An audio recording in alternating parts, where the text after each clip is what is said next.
안녕하세요. 이베스트 투자증권의 염승환 이사입니다. 계좌를 신규 개설한 고객님께 하반기 요약집 주식 상품권 10달러를 드리는 이벤트를 진행합니다.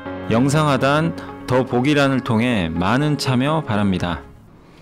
네, 안녕하십니까. 염승환 이사입니다. 2022년 10월 25일 시장 함께 읽기 시작하겠습니다. 자, 오늘 국내 주식시장 좀 아쉽게 끝났고요. 결국 마이너스권에 머물렀고 코스닥은 좀 상승하면서 끝났는데 거의 보합입니다. 그래서 올랐다고 하기도 좀 애매하고 양시장 모두 그냥 하루 종일 그냥 왔다 갔다 하다가 좀 끝났고요. 그래도 확실히 좀 시장이 뭔가 버티는 힘은 되게 강해졌죠.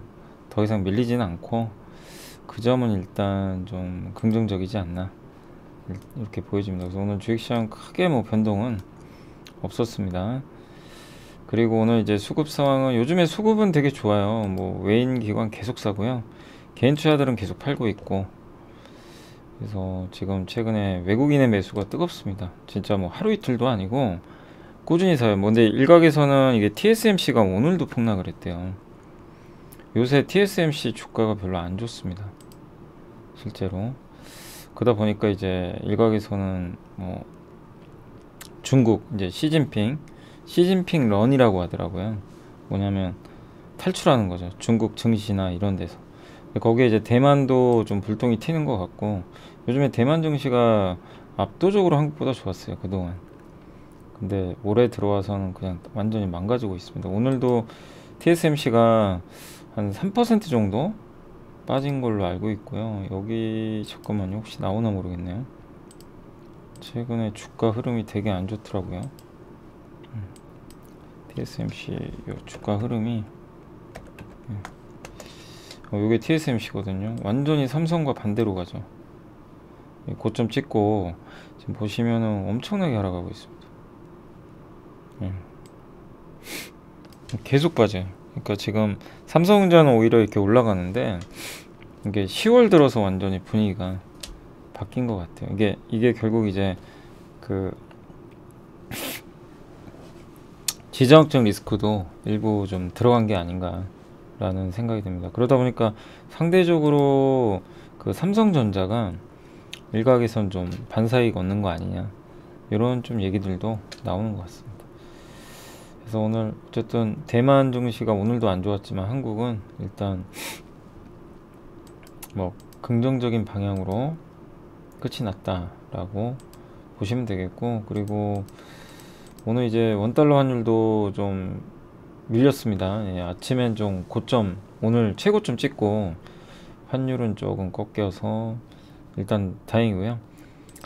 그 다음에 오늘 섹터별로도 오늘 외국인들이 많이 샀던 거는 역시나 오늘도 전기전자를 1800억 정도 순매수를 했고요. 그리고 비금속 광물, 운수장비 일부 샀고, 다만 오늘 좀 많이 판 거 화학주 LG화학 판 것 같아요. 왜냐하면 이번 달 말에 LG화학이 한 유명한 2차전지 ETF 미국에 있는 거기서 나갈 거란 얘기가 있더라고요. 그건 LG엔소를 편입을 하고 아마 그래서 화학주 매도가 좀 LG화학에 집중이 됐던 것 같습니다. 그리고 오늘 포스코도 안 좋았죠. 철강주 매도가 좀 많았고 그냥 수급에 따라서요. 외국인이 팔면 그 주식은 빠지는 거고 외국인이 사면 급등하는 거고 그 현상이 매일 이어지는 것 같습니다. 그래서 요즘에 전기전자를 매일 사거든요. 거의. 그래서 독보적으로 전기전자가 요즘에 계속 강한 것 같습니다. 그리고 오늘 야놀자 관련주가 좀 올랐는데 아마 창투사들 주가 좀 올라서 그런 것 같고요. 미래에셋 벤처 투자 쪽에서 미래에셋 금융그룹이 트위터 같이 인수한다라는 언론 보도가 있더라고요. 아마 그것 때문에 좀 움직였던 것 같고 오늘 소부장의 날입니다. 여러분들 그동안 소부장주들 정말 고생하셨는데 이거 올랐다고 이제 갑니다 이게 아니라 이제 어느 정도 저점은 나온 것 같아요. 그죠? 그래서 반도체는 내년 보시고 계속 좀 대응을 하시면 좋을 것 같습니다. 이렇게 사고 팔고 하시는 것보다는 오늘은 한마디로 반도체 소부장의 날이었습니다. 어제 그리고 지오 엘리먼트 한번 말씀을 드렸죠. 그 보고서 어떤 기업인지 캐니스터라고 ALD. 근데 오늘 이 기업이 20%나 올랐네요. 그러니까 반도체가 가니까 다 같이 가버린 것 같아요. 오늘 ISC 요새 좀 실적 때문에 빠졌었는데 급등했고요. 한솔아이온스 오늘 분위기들 다 괜찮았던 것 같습니다. 또 넥스트칩, 하나마이크론, SNS텍. SNS텍이 저는 개인적으로 좀 이게 잘 됐으면 좋겠어요, 솔직히. 왜냐하면 EUV 그 부품 만들잖아요. 이 두 개 회사가 있어요. SNS텍하고 우리나라에서 FST. 네. 맞나요? FST였나? 이름이 좀 자꾸 헷갈립니다. STI는 그 배관 관련주고. 잠깐만요. 이 기업이었나? 제가 이름이 좀 잠시만요. 헷갈려가지고. 그죠? FST 맞죠? 네, 반도체, 화인 반도체, 펠리클. 이 두 기업이 지금 국산을 하고 있어요. 그 EUV, 펠리클, 블랭크 마스크 뭐 이런 것들을 좀 하고 있는데 두 기업 다 꼭 국산을 해줬으면 좋겠습니다. 앞으로 EUV 시대예요, 무조건. 그 네덜란드 ASML이 EUV 연구한 게 27년 됐대요, 벌써. 이제 빛을 보는 거잖아요. 1, 2년 된다고 이게 될 문제는 아닌데, 아무튼 요 우리 한국의 SNS텍이나 FST도 꼭 좀 성공해서 국산화가 되면 EUV 소재는 진짜 만들기 어렵다고 하더라고요. 일본의 호양가요? 뭐 그 기업이 유명한 것 같긴 한데 꼭 성공하길 바라고. 오늘 반도체 장비도 좋았고, 그다음 자동차 쪽에서는 오늘 만도가 좋았습니다. 현대위아랑 기아가 실적이 현대보단 조금 더 잘 나왔다고 하더라고요. 그래서 오늘 실적 발표하고 좀 올라갔습니다. OLED 쪽은 오늘 APS 홀딩스가 뭔 일인가요, 갑자기? 이거 그 AR, VR 관련주잖아요. AP 시스템도. 여긴 반도체로 보시면 돼요. 아무튼 APS 홀딩스, AP 시스템. 이거 APS 홀딩스도 주가 엄청 빠졌었죠. 아시겠지만 저번에 그 이 뉴프렉스처럼 AR, VR 기대로 한번 확 올라갔다가 그냥 폭락했는데 오늘은 왜 올라갔는지 지금 올라갈 이유가 없는데요, 솔직히 제가 봤을 때. 좀 오늘 상승은 저도 좀 이해가 안 가네요. 그러니까 모르겠어요, 저는 전혀 내용을 모르겠고요.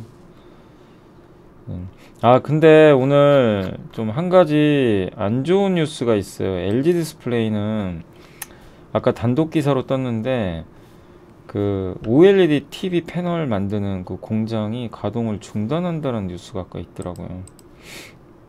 예. 뭐 감산한다 그랬나? 지금 이 TV가 안 팔린대요. TV가 너무 안 팔려가지고 OLED TV 이제 이게 핵심인데 참 이게 어렵습니다. 지금 수요는 안 좋죠. 공급은 늘죠. 실적은 안 좋죠. 그래서 LG 디스플레이는 지금 만만치 않은 상황이다 라고 말씀드릴게요.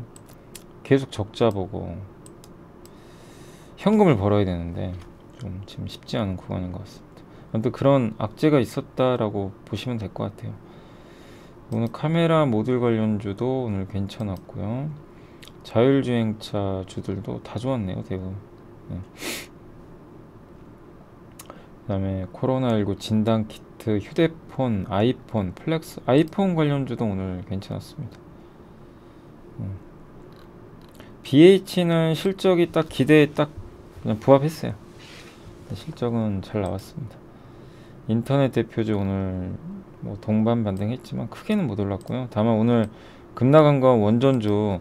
저번에도 한번 제가 언급을 살짝 드리긴 했던 것 같긴 한데 그 우리나라 원전이 지금 폴란드에서 미국의 웨스팅하우스, 그 다음에 그 한쪽이 뭐였죠? 그 프랑스의 EDF인가 아마 그럴 거예요. 세 개랑 경합 중인데 오늘 폴란드 관계자가 미국 수주 가능성이 높다고 했대요. 그래서 급나간 거예요. 근데 이거는 어느 정도 알려져 있었거든요.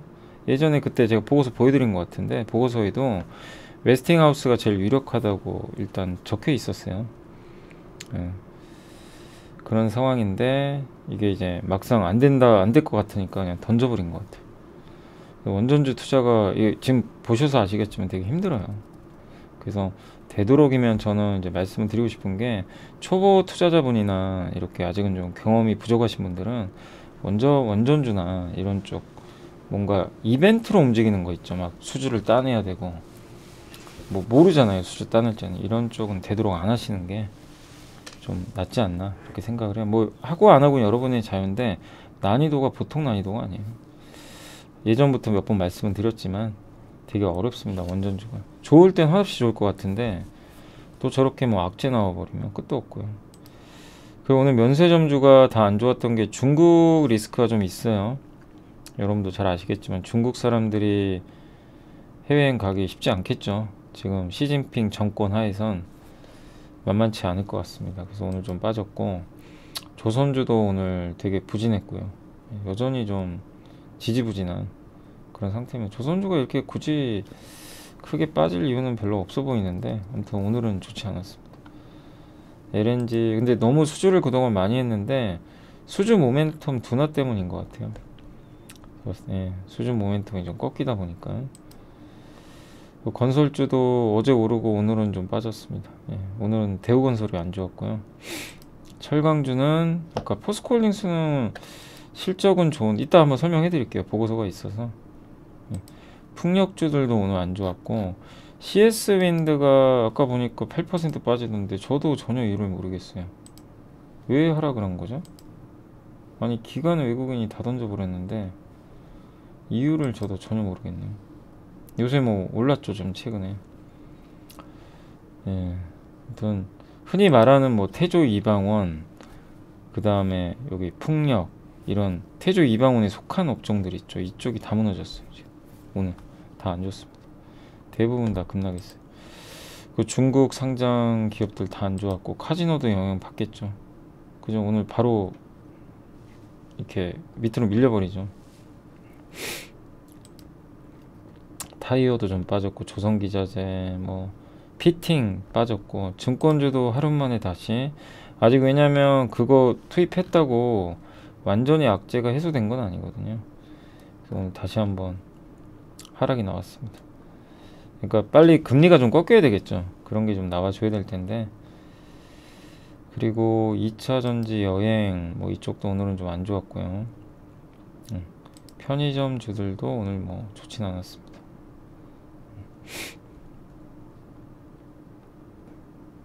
그리고 수소차 관련주 뭐 이쪽도 안 좋았고 2차전지 장비도 최근에 올랐다가 오늘은 좀 빠진 것 같습니다. 그래서 오늘은 한마디로요 반도체로 다 돈이 다 집중돼 버리고요. 그동안 제일 많이 빠졌던 게 반도체죠. 반도체 소부장 섹터로 돈이 확 들어가고 나머지 섹터는 그냥 이렇게 무너져 버리는 좀 안 좋게 흘러간. 특히 올해 시장을 가장 강력하게 주도했던 태조 이방원이 꺾여 버렸어요. 이게 의미하는 게 좀 있어요. 그러니까 이제 중간 선거가 다가오는데 만약에 공화당이 이기면 그 태양광이나 풍력은 좀 쉴 수도 있어요. 뭐 그게 무조건 나쁘다 이게 아니라 공화당은 원래 좀 친환경 쪽은 아니거든. 그게 빌미가 될 수는 있다는 것만. 그러니까 염두를 해두시고 만약에 그렇게 되면은 또 나중에 기회가 생기겠죠. 그래서 지금 막 무리하게요. 항상 강조드리지만 너무 오른 기업을 막 추격은 하지 마세요. 태조 이방원도 영원할 것 같았지만 요새 보면 엄청 빠졌어요. 그리고 요즘에 또 잘 나가는 기업들도 몇 개 있는데 그런 기업들도 막 신고가 난다 막 이런다고 쫓아가시는 건 아닌 것 같습니다. 그래서 그런 절대 투자는 비싸게 사면 답이 없는 것 같아요.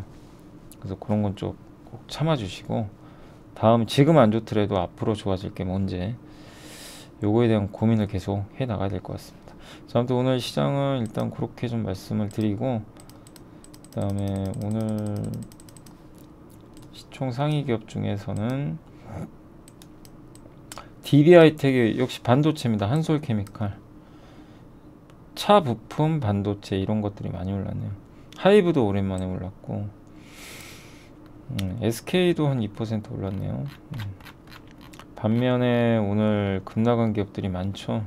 아까 CS윈드, 원전주, 게임주, 디스플레이, 원전주, 철강주, 2차전지 2차전지도 오늘 많이 빠졌어요. 그러니까 태조 이방원이 거의 다 오늘 그냥 밑으로 무너져 버리는 그런 좀 안 좋은 흐름이 오늘은 나왔던 것 같습니다. 거기다가 이제 증권사라든가 건설사 같이 이번에 그 PF, 부동산 PF 리스크 있는 기업들이 어제의 상승 이어가지 못하고 좀 밀렸다라고 보시면 되겠습니다.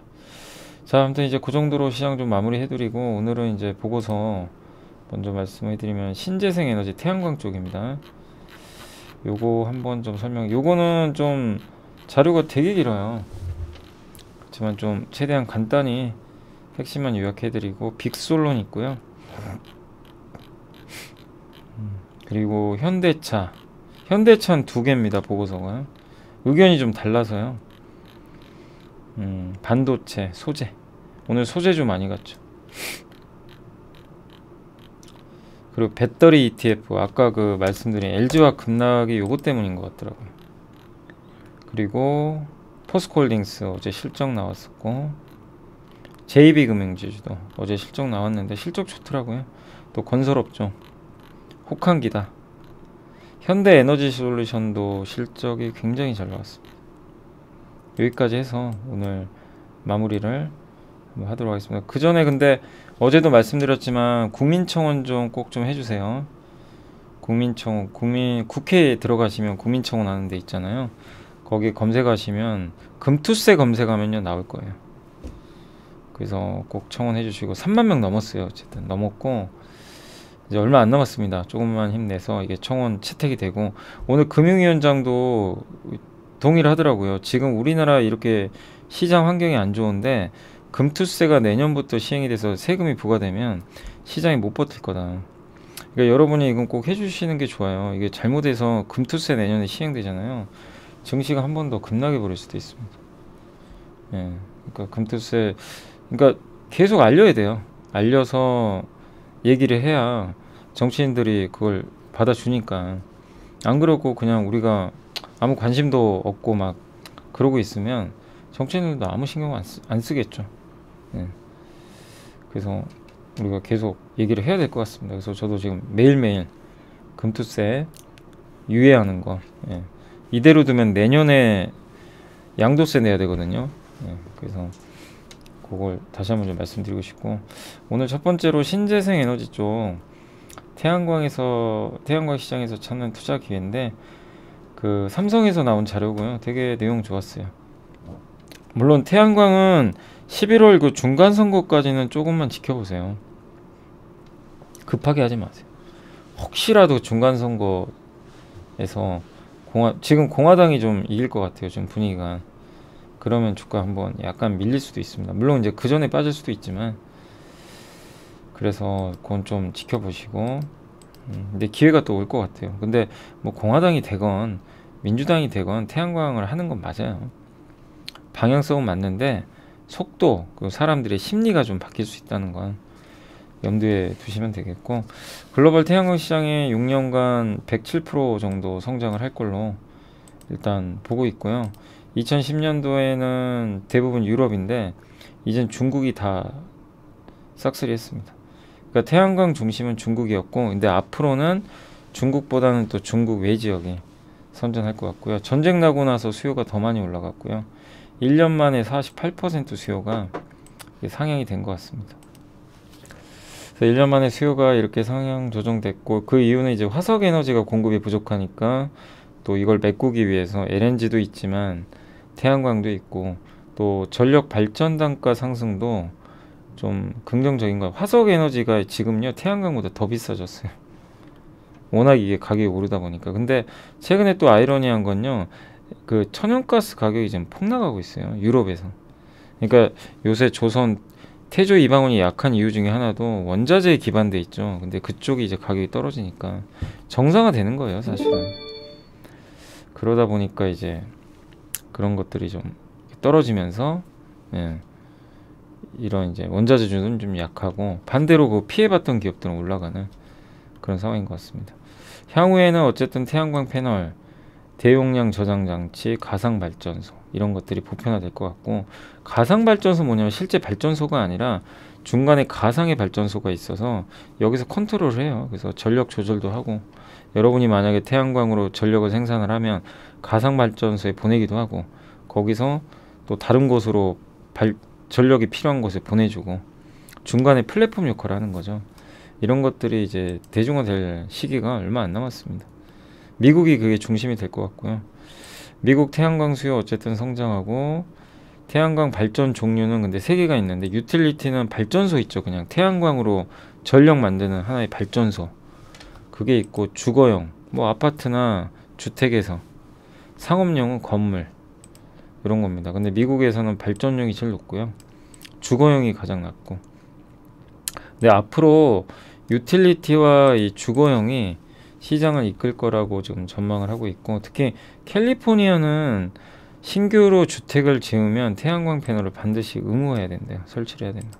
제일 많이 했고, 근데 이제 이 태양광 시장에서 되게 재밌는 사실은요, 중국이 다 싹쓸이하고 있습니다. 이거 보이세요? 폴리실리콘 78, 웨이퍼 98, 셀, 모듈 80% 이상.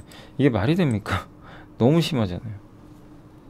근데 우리나라가 못 만들어서 안 만드는 거 아니거든요. 근데 중국이 저가 경쟁을 해버리니까 우리나라 기업들은 못 살아남아서 못 하는 거예요. 근데 이제 미국이 중국을, 그러니까 이런 얘기도 해요.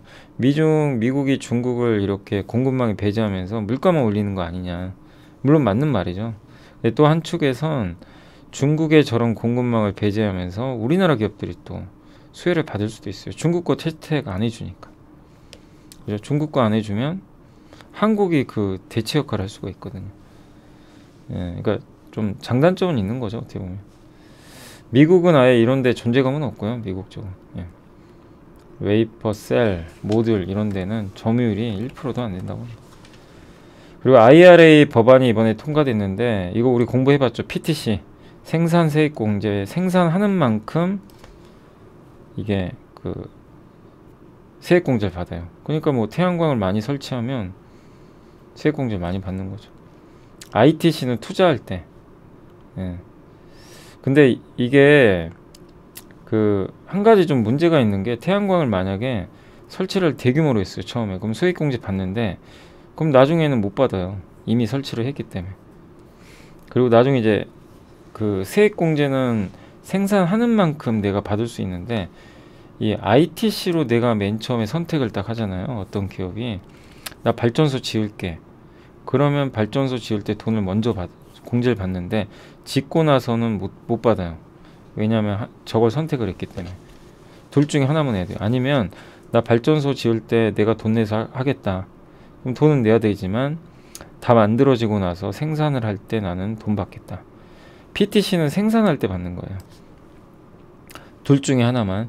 그러면 발전소 짓고 생산할 때 어떤 기업은 계속 돈을 받는 거죠. 이 둘 중에 하나만 할 수가 있습니다. 네. 그래서 이게 아까 요 설명이에요. 그래서 뭐 장단점은 있습니다. 근데 여기서 끝나는 게 아니라, 우리나라의 하나 솔루션이나 이런 기업들은 태양광 발전소를 하는 회사는 아니잖아요. 패널을 만드는데, 여기서 패널을 만들어서 여기다 납품을 하죠, 이런 회사에. 근데 긍정적인 건 뭐냐면, 패널 업체까지도 돈을 주겠다는 겁니다, 이번에 법안에. 이게 생산 세액 공제라요. 이거 중국 제외하기 위해서 만든 법안 같아요. 발전하는 회사뿐만 아니라 공급망, 태양광 풍력 발전, 배터리 만드는 부품 소재, 이거를 미국에 생산했어. 야, 너 잘했어. 그래서 돈 줄게. 이겁니다. 폴리실리콘 3달러, 웨이퍼 12달러, 셀 4센트, 모듈 7센트, 이런 것들을 좀 앞으로 23년부터 지급을 할 거라고 이렇게 하니까 좀 계속 보시면 좋겠고, 결국에 이제 하나솔루션은 여기 태양광 셀 모듈 요걸 만드니까, 이제 요게 들어감으로 해서 하나솔루션도 미국에 지금 법인이 있거든요. 생산 수혜를 받는 거죠. 목적이 명확합니다. 청정에너지 생산 설비도, 그러니까 청정에너지도 하지만 설비도 중국 거 하지 마라, 이 내용이죠. 미국에서 해라, 이겁니다. 그래서 우리나라 기업들이 유리하고요. 국내 기업들 대부분 태양광 설비 업체가 많죠, 발전 회사보다. 그래서 태양광 발전, 설비 회사들 수혜 예상된다. 예. 그리고 인버터라고 있는데 우리 옛날에 전력 반도체 할 때 공부 한번 해봤는데 전력을 교류를 직류로 바꿔주고 직류를 교류로 직류 전원을 교류로 바꿔야 되는 걸로 제가 알고 있거든요. 집에 쓰려면. 예. 그래야 이제 각 가정에 쓰는데 그럴 때 인버터가 들어가요. 예, 그 인버터 만드는 기업 중에 이제 유명한 게 미국의 대표적으로 솔라이츠테크, 인페이즈 에너지 이 회사들 되게 유명하죠. 이런 회사들이 시장을 주도하고 있다. 아무튼 태양광에 관련된 긴 보고서인데 나중에 시간 되시면 한번 찾아보셔서 신재생 에너지 미국 태양광 시장에서 찾는 투자기에 보시면 좋겠고, 그래프 보면서 간단히 설명드릴게요. 이게 태양광 시장의 앞으로의 성장 추이라고 보시면 될 것 같고, 그 다음에 수요 성장 기대, 여기가 이제 중국이 이렇게 성장을 하기 시작했는데 2021년 이후로는 중국 외지역입니다. 네. 중국이 여전히 높긴 하지만, 그리고 글로벌 태양광 시장이 옛날엔 유럽이었어요. 82%가.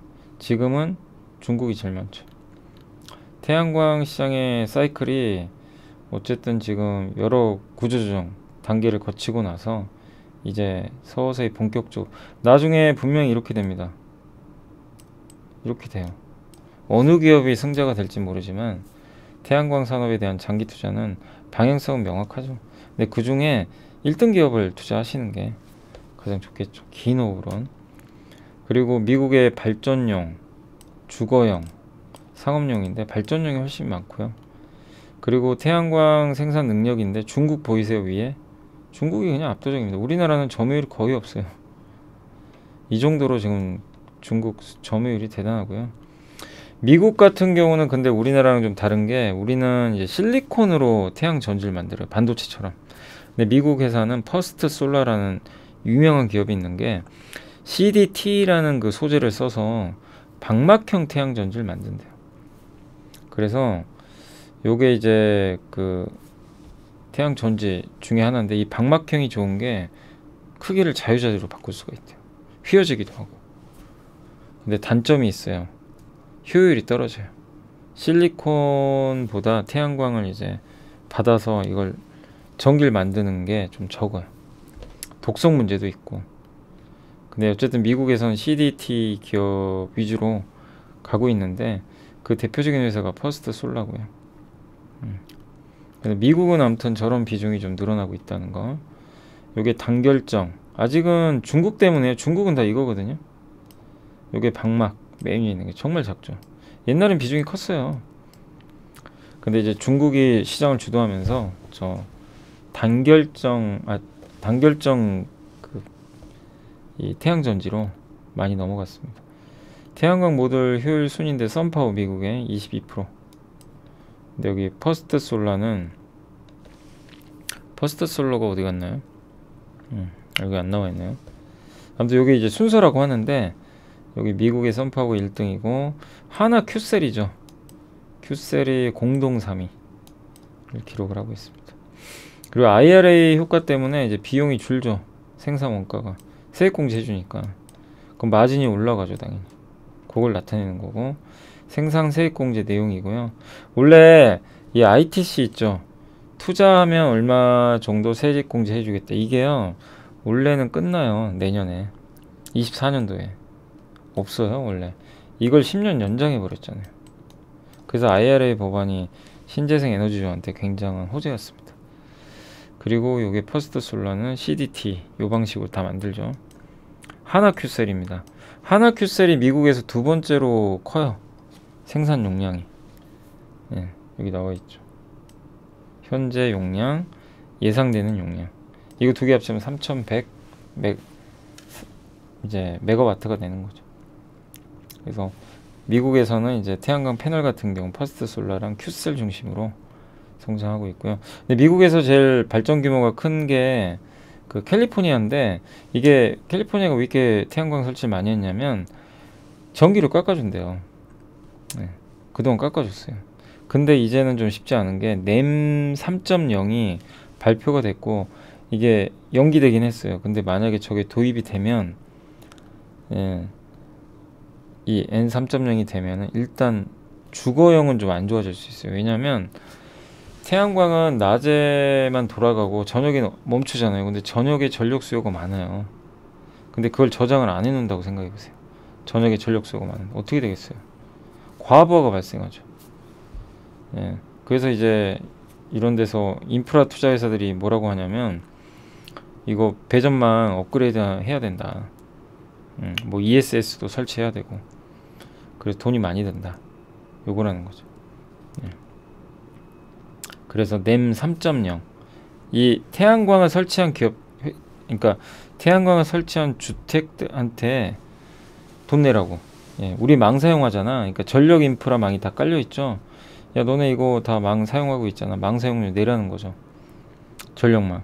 마치 통신사들이 넷플릭스에 그때 소송 걸었던 거죠. 야, 너네 우리 통신망 쓰면서 돈 벌잖아. 이거죠. 이거를 시행할 수도 있대요. 그러면 태양광 기업들 한번 급 나갈 수도 있어요. 그러니까 이런 정책적인 이슈도 참고는 일단 해야 될 것 같습니다. 근데 아직은 뭐 결정된 건 아닙니다. 그런 리스크가 있을 수는 있다는 건 태양광 설치 수요가 줄 수는 있어요. 그래서 이거를 커버하는 제일 좋은 방법은 대용량 저장 장치를 많이 하면 돼요. 근데 아직은 그게 많지 않다고 하니까 그래서 이쪽 만드는 기업들은 좋아지겠죠.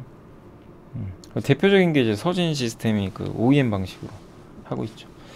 캘리포니아 주거용 태양광 발전 전망이고요.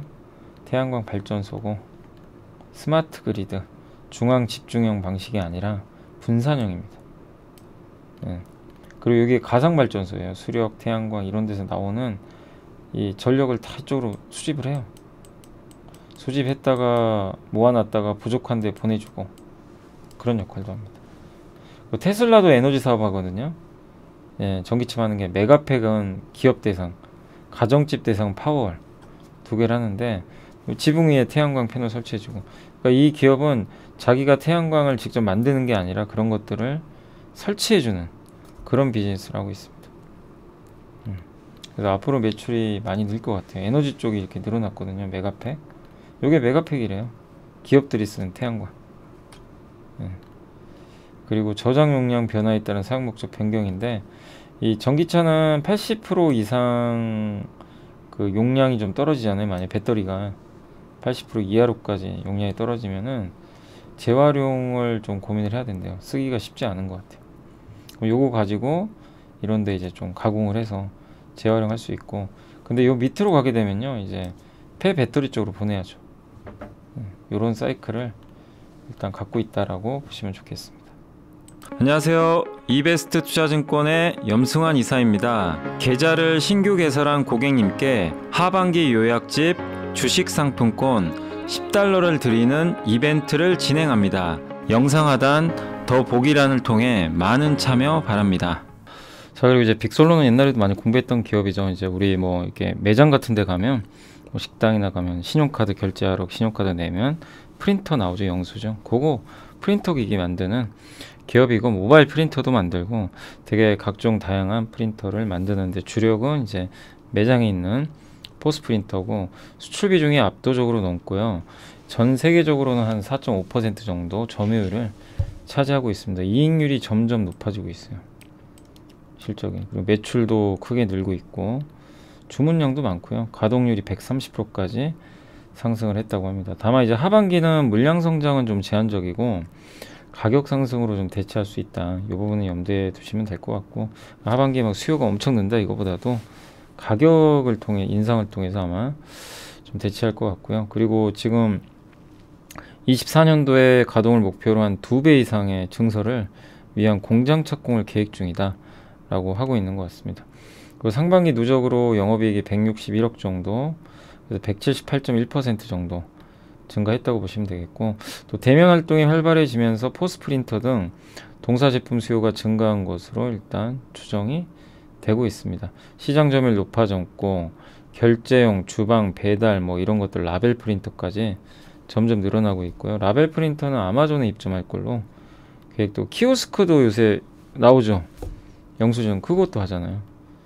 대기업 회항으로 납품하고 있고, 그래서 요새 우리나라도 이제 인건비 비중이 높아지면서 그런 저런 키오스크용 프린터가 또 잘 늘어나고 있다. 그래서 무인화 전환의 또 수혜가 예상된다 라고 보시면 좋을 것 같고, 그리고 지금 한국무역협회에서도 글로벌 키오스크 시장이 이렇게 한 2배 정도 2년 만에 성장을 할 걸로 보고 있습니다. 요게 이제 그 빅솔론 제품들이에요. 이렇게 우리 신용카드 보이시죠? 이런데 나오는 거, 모바일 프린터 같은 것도 있고, 예. 이렇게 지금 갑자기 이익이요 레벨업을 했죠. 매출액, 이게 매출액이거든요. 점프한 거 보이시죠?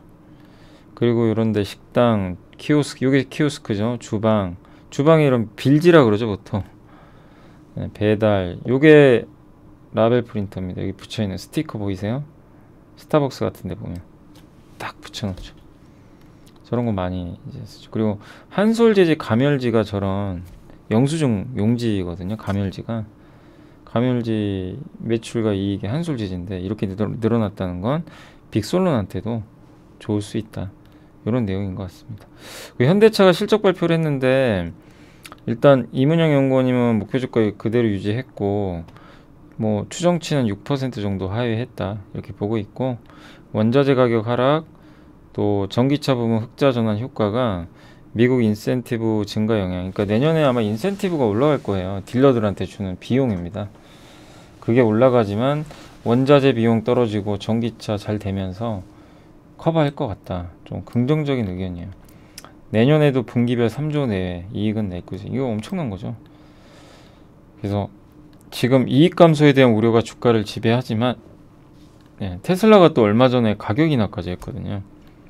근데 여전히 현대차는 대기 수요가 많습니다. 예. 딜러 재고도 여전히 낮고, 그리고 인센티브는 증가할 거예요. 인센티브가 내년에 증가하면 4천억의 비용이 더 나갑니다. 금융 부분도 지금 금리 오르니까 조달금리 때문에 이익이 줄어요. 그래서 8천억. 이거 감안해도 연간 9,800억의 원재료비 하락, 전기차 흑자 전환도 커버 가능하다. 이렇게 보고 있는 것 같아요. 그리고 뭐 안 좋다고 해도 PER 5.5배, PBR이 0.5배밖에 안 돼요. 좀 저평가 아니냐 이런 내용이고, 메리츠 김준성 연구원님은 저평가는 맞지만 방향성이 지금 안 좋다. 그래서 좀 보수적으로 보고 있는 것 같아요. 품질 비용 문제는, 이분은 이제 금융 비용이 좀 많이 들어간다. 그래서 그러니까 금융이 좀 안 좋았다. 할부 리스에 들어가는 조달 금리가 올라가면서 또 연체율도 늘어나고, 그래서 이쪽 영업이익률이 이렇게 6%나 떨어졌거든요.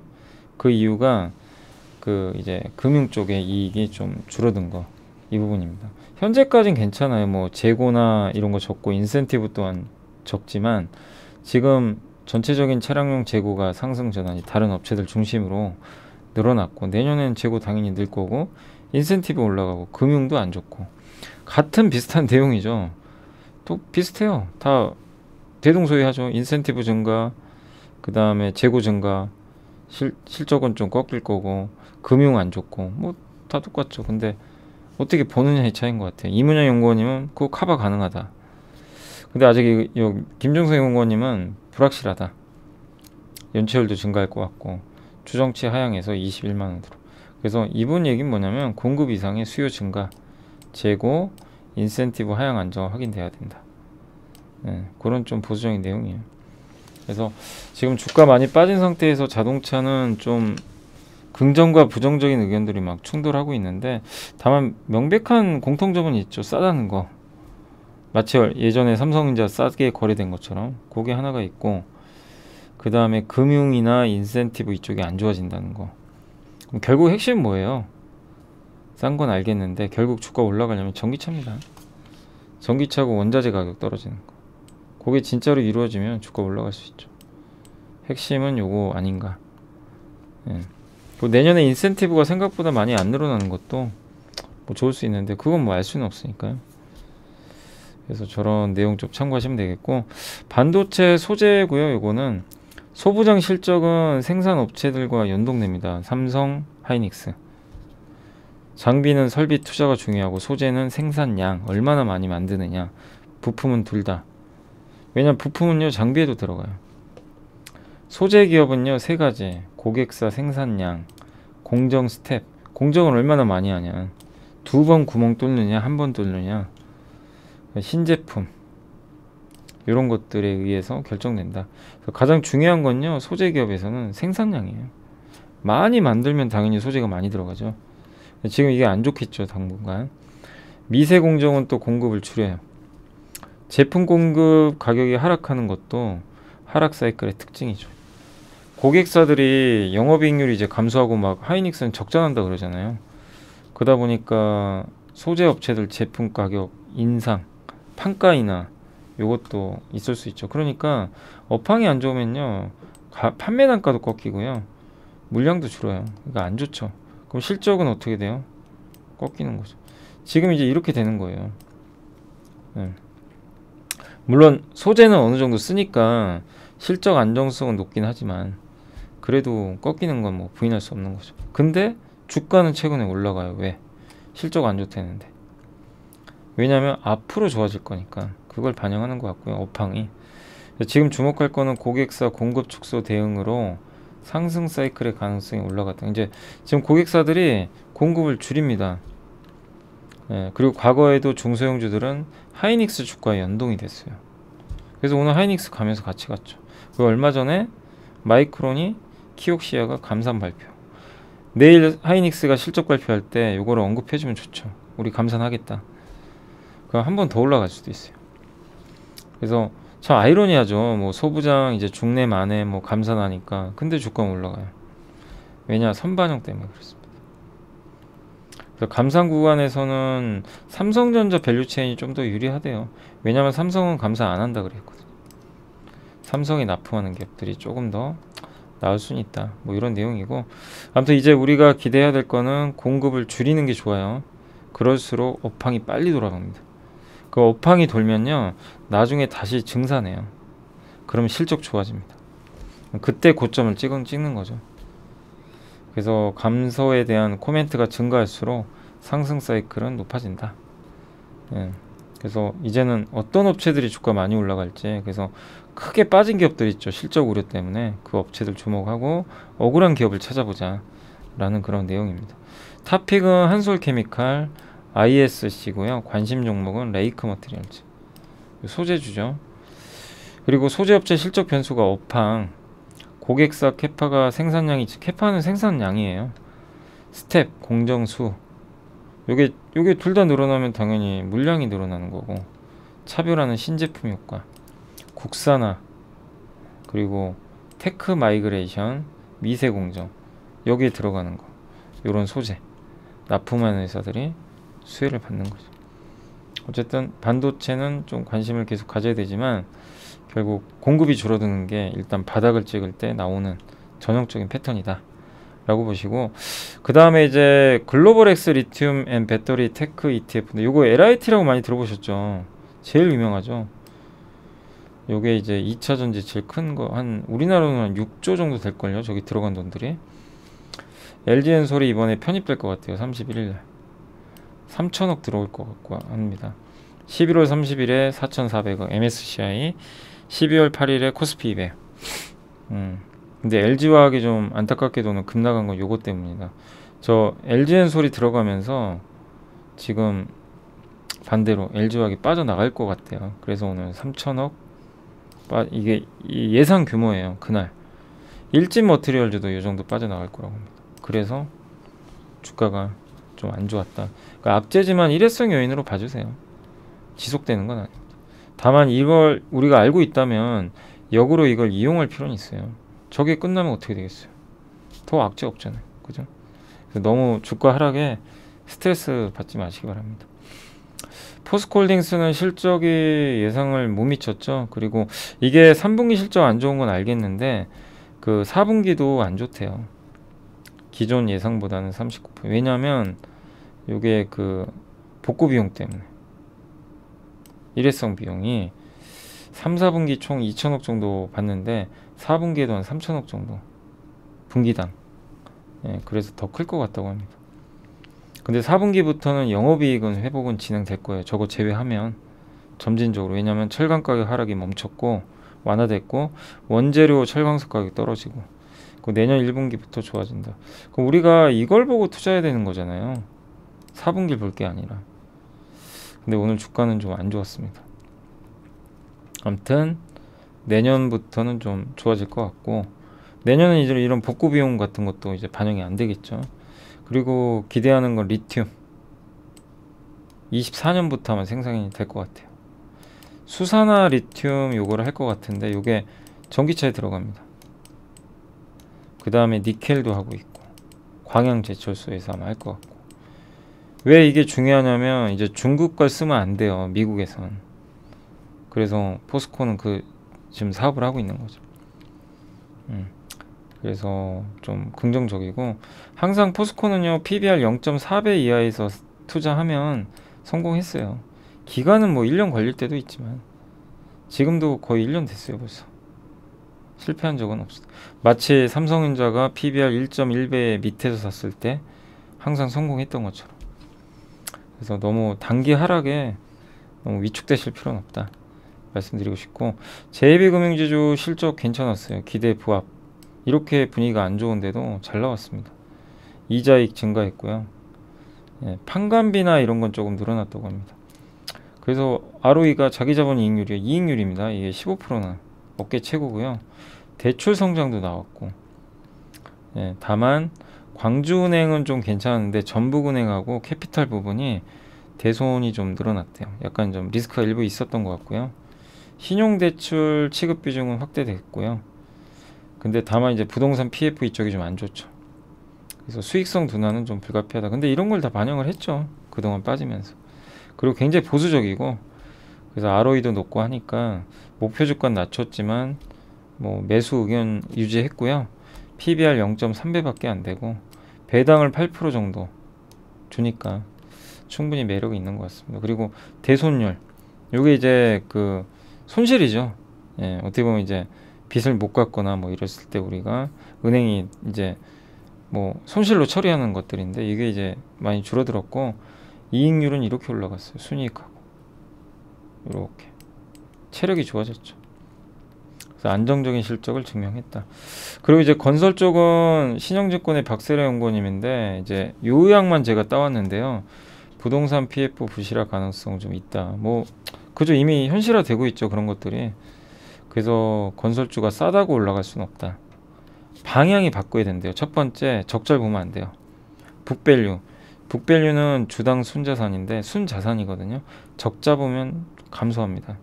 그게 없어야 되고, ROE가 증가해야 된대요. 이익이 늘어나려면 재건축 수주를 많이 받거나 해외 수주가 나오거나 신사업 이런 걸 통해서 보여줘야 되고, 그렇게 되면 마지막에요 다시 자본이 증가해요. 요게 먼저죠. 그래서 적자 보면 안 돼요. 그래서 요걸 증명할 수 있는 기업 위주로 하자는 겁니다. 그 두 개 회사가 삼성 엔지니어링하고 DLNC로 좀 꼽았다.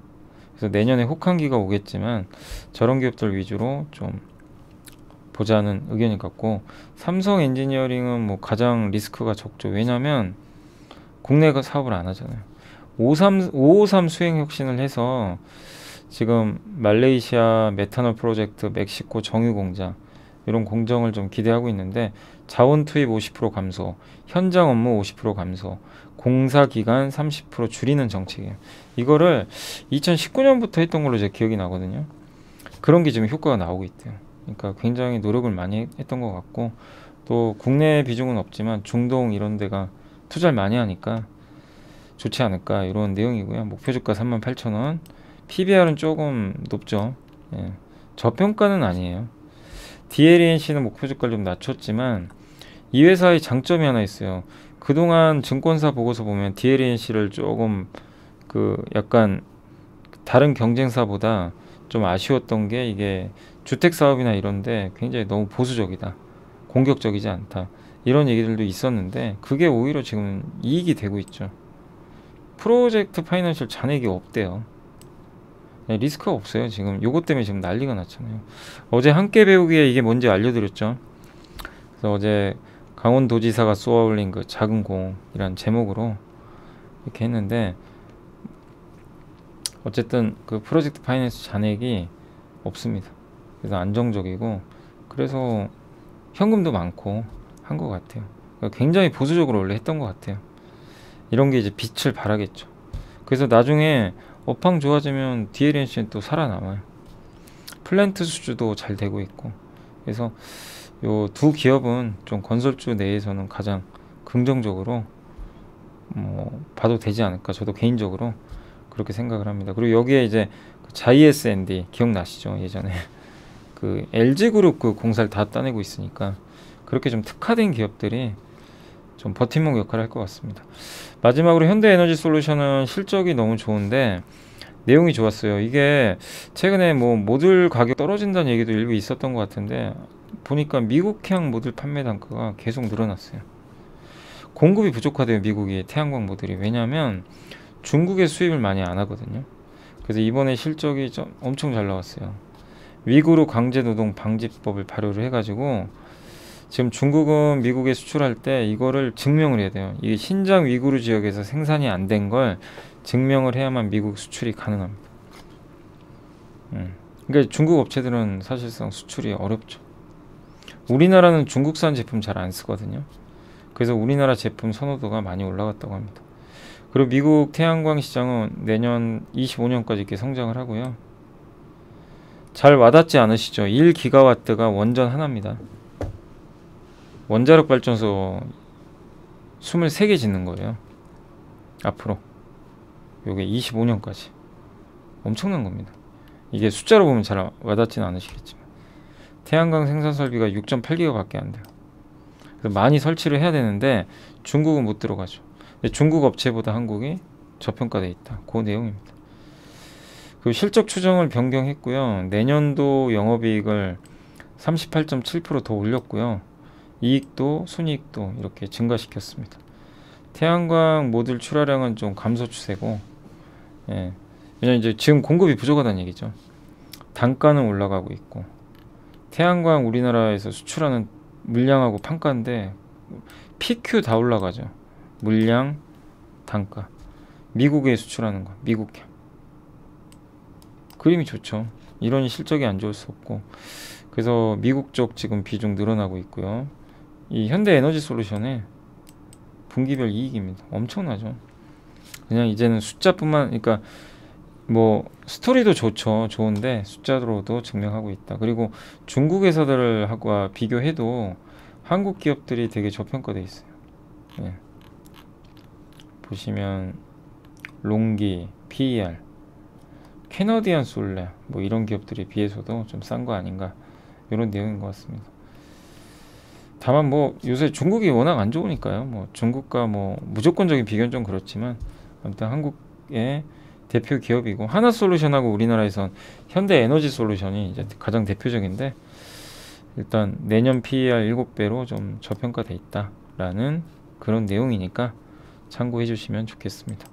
자, 그리고 오늘 이제 내부자 매수가 어제 있었는데, 브랜드엑스 코퍼레이션이라고 아세요? 이게 그 뭐라 그래요? 레깅스 같은 거 만드는 회사죠. 이렇게 스포츠 의류 이런 거 만드는 걸로 제가 알고 있는데, 거기 대표이사가 이수현 대표이사가 4,500원에 한 25,000주 정도 장내 매수했다는 거 참고하시면 될 것 같고, 그 다음에 오늘 전자공시는 특별한 거 없었고, 실적은 제가 지금 메모하고 있거든요. 그래서 지금까지 발표됐던 것 중에 좀 예상보다 잘 나온 기업들, 파크 시스템즈, 반도체죠. 저기 포스코 ICT, 현대에너지솔루션, 그리고 오늘 하나금융지주가 기존 예상보다 10% 정도 더 잘 나와서 이렇게 메모 해놨으니까 참고해 주시면 될 것 같습니다.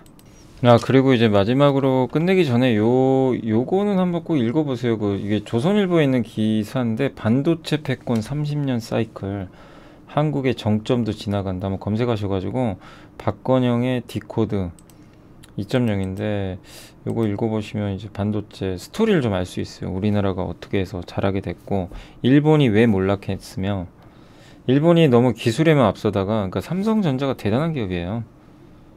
일본이 진짜 거의 뭐 압도적으로 잘했었어요. 근데 삼성이 그 약점을 파고든 거예요. 예. 그래서 뺏어온 거죠, 어떻게 보면. 그러니까 삼성전자가 대단한 거고 지금 압도적인데, 근데 우리나라도 방심하면 안 되고, 중국이 지금 무섭게 쫓아오거든요.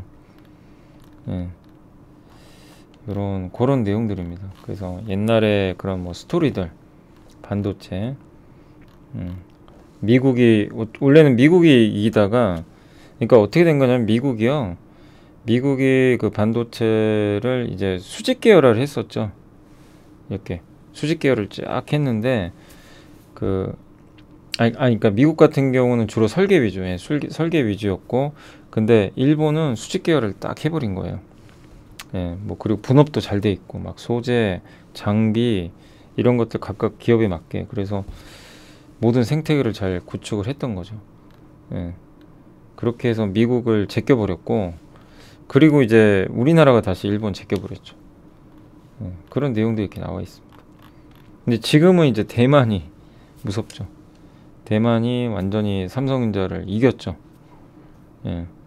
우리는 파운드리만 한다. 삼성은 다 하니까. 고객사를 뺏겨버렸죠, 사실. 그러니까 옛날에 엘피다가 굉장히 앞서갔는데 삼성이 이겼는데 지금의 삼성을 또 TSMC가 이겨버린 거죠. 약간 이제 그런 내용들이에요. 근데 다시 또 삼성이 잘하지 않을까 싶어요. 그런 걸 또 삼성도 지금 고민을 많이 하고 있으니까. 그리고 반도체 굴기 얘기도 좀 있고. 그래서 한번 굉장히 길어요. 그래서 한번 나중에 저도 한번 뭐 더 보고 또 말씀을 드리겠지만 전 다 읽어봤거든요. 아까 이게 잠깐 지하철 타면서 다 읽어봤는데 한번 여러분들이 읽어보시고 결국엔 여기 그 기술밖에 없다. 이거예요. 이게 정답이에요. 그러니까 저도 삼성이 좀 잘하고 있는 건요. EUV 하잖아요. 하이닉스도 할 거고. 여기서 격차 벌리면 돼요. 그럼 못 쫓아요. 아무도. 예, 이런 기술 투자 여기에 달려 있습니다. 그리고 반도체든 뭐든 간에 기술 변화에 정말 민감합니다. 기술 변화에 많이 쓰이는 소부장은 살아남지만 옛날 기술 도태되는 거 위주로 가면요, 뭐 이제 못 견디죠. 그래서 그런 기술 변화 계속 주목하셔서 예, 반도체도 투자를 해 나가시면 좋겠고, 어쨌든 삼성전자 굉장한 기업은 맞아요. 예, 그 기술력만큼은 위기도 있었지만, 근데 여기서 방심하면 안 되고 더 기술 투자 안 하면 중국한테 추월 당할 수도 있습니다. 잘못하면 나중에.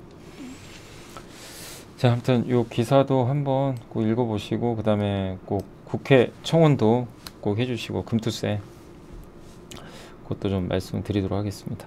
자, 오늘 고생하셨고 저는 내일 오전에 라이브 있으니까 오전 라이브 시간에 뵙겠습니다. 감사합니다.